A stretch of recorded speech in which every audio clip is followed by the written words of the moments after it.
Hi, my name's Chris Horton, and today we're at MarineMax in Fort Walton Beach, and I'm on a 2019 2302 NauticStar Legacy. It already has the Simrad Go 9 combination chart plotter, GPS, fish finder, the infinity stereo, stainless steel rocker switches, tilt steering, trim tabs with a trim tab indicator, a fatigue mat, the cooler with flipped up bolsters, and you can remove the cushions in the stern so that you don't get fish blood on them and poke holes in them.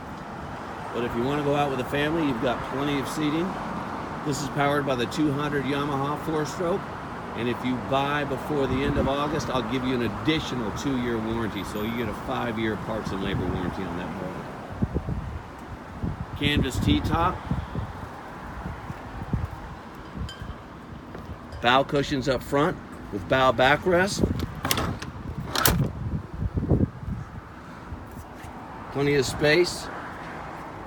This one also has a head compartment. So if you wanted to put a porta potty in there, you could. If you'd like to know more about this boat, please call me at 850-974-6032.